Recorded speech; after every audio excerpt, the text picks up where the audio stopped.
Hello everyone, welcome to TalentSprint. In this session of economics, we shall discuss GST. So what do you mean by GST? So GST means goods and services tax. That is, it's a tax levied on both goods and as well as services. Goods means which can be physically touched, but services cannot be physically touched. They are intangible.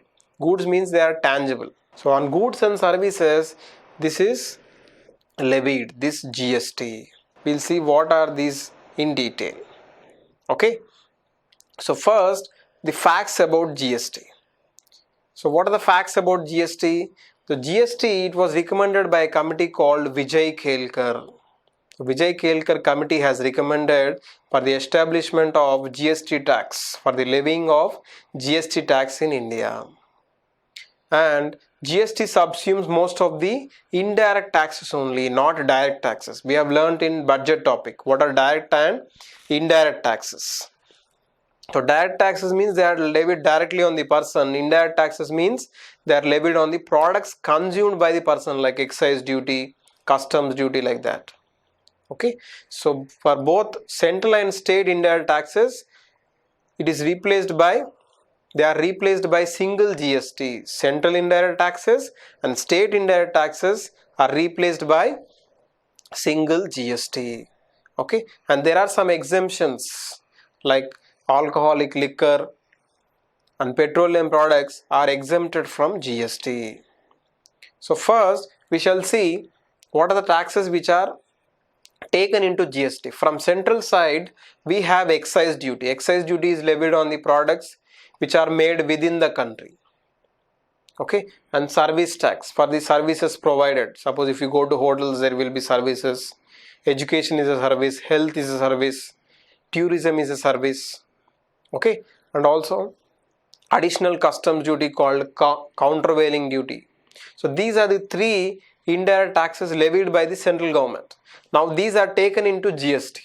Now these are all replaced by single GST. And also state indirect taxes. What are those?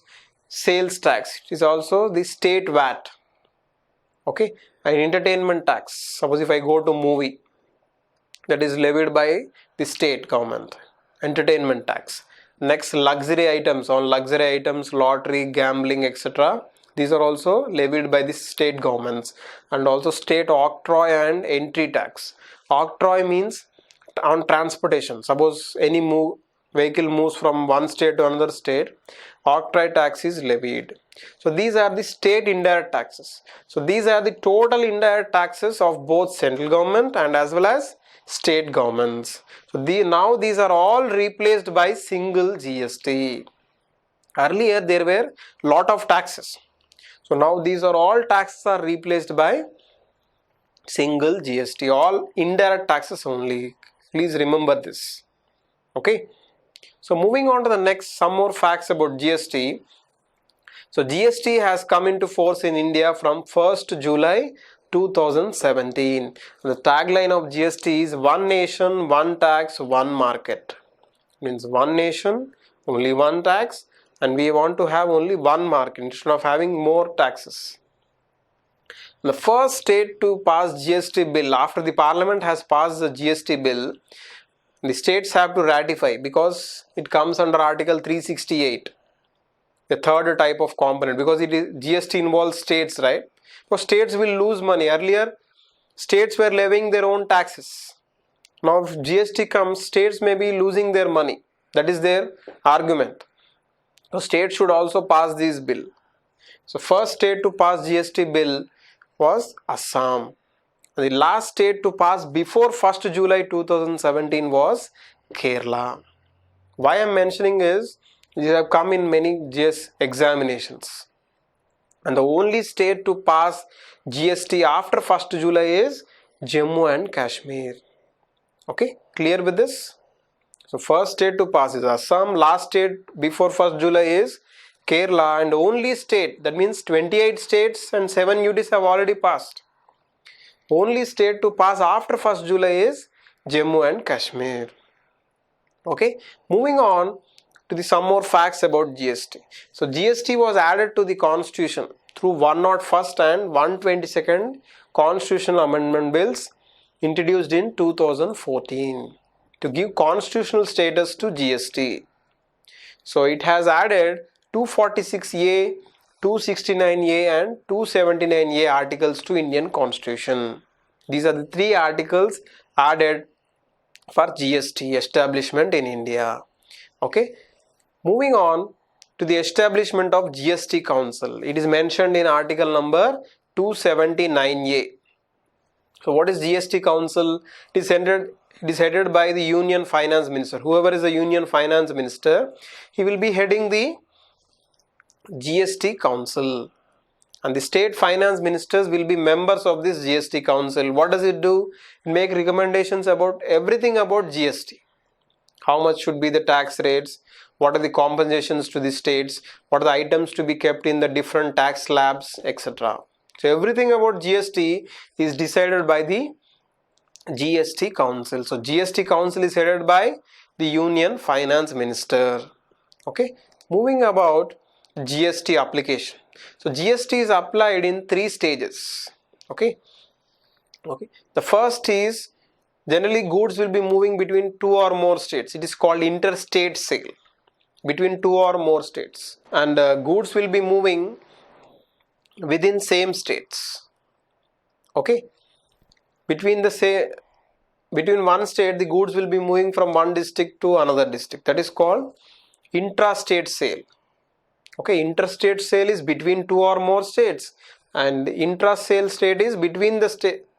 In the state only the goods will be moving from one place to another. Okay, so on interstate sale, IGST is levied, integrated GST, IGST. On the intrastate sale, the SGST, that is central GST, and state GST, SGST is levied. Central GST is CGST and state GST is SGST is levied on intrastate sale. That means the goods are moving from one district to another district within the state. That is called intrastate sale. So CGST and SGST is levied on intrastate sale, and interstate sale IGST is levied, integrated GST. Okay, moving on to CGST. So it is levied by the central government on both goods and services on intrastate sale and will be governed by the CGST Act. Next is SGST. It is levied on intrastate sale on both goods and services. And it is levied by the state government through SGST Act. The next is IGST, integrated GST. It is levied on interstate sale. It is levied both by central government and state government generally. Okay, it is the IGST Act. Clear with this? Any doubts in this? So moving on to the next, GST slab rates. So currently these are the GST slab rates. The first is 0%, that means no GST. Second is 5% tax. Next is 12%. Next is 18%. And next is 28%. These are the 5 tax slabs on which the items are classified and the taxes are levied under GST. We shall see about them in detail now. So first is items at 0% GST. That means no GST at all.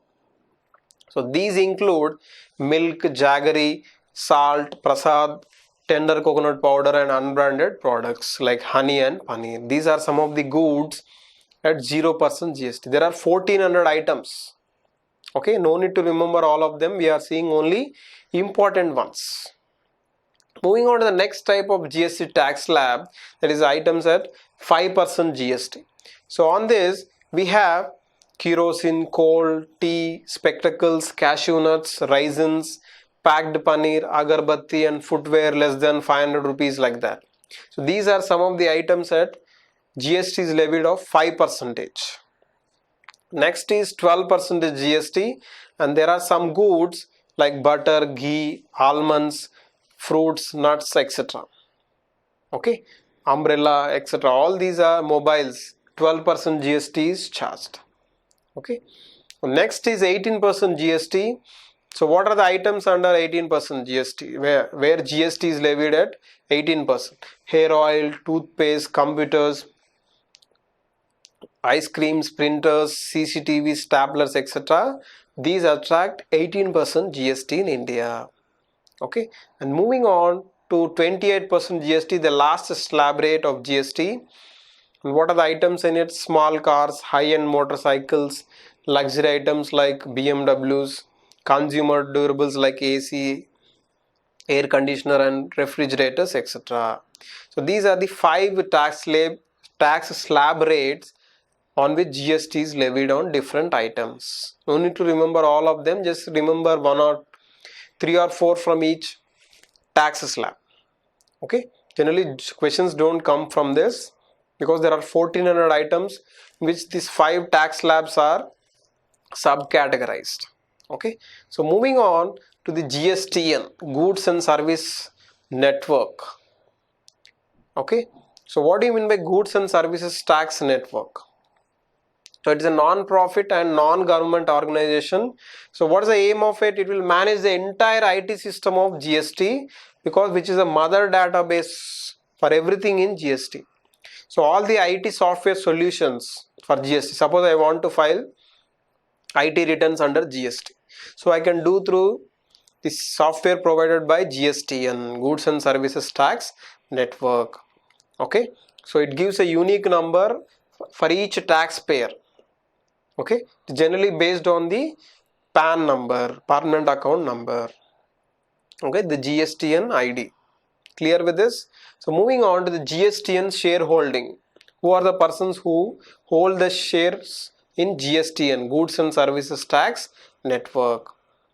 Okay, so this is the category. The first, the union government holds 24.5%, and the state governments hold 24.5% again, and NSC Strategic Investment Corporation holds 10%, HDFC Bank holds 10%, and another HDFC, like HDFC Bank is the only bank. HDFC is another investments of HDFC like insurance, all those mutual funds. It holds 10%, the ICICI Bank holds 10%, and LIC holds 11%. So these are the shares held by different categorized people in GSTN. So hope we have learned enough things about GST in this session. We shall meet in the next sessions. Thank you.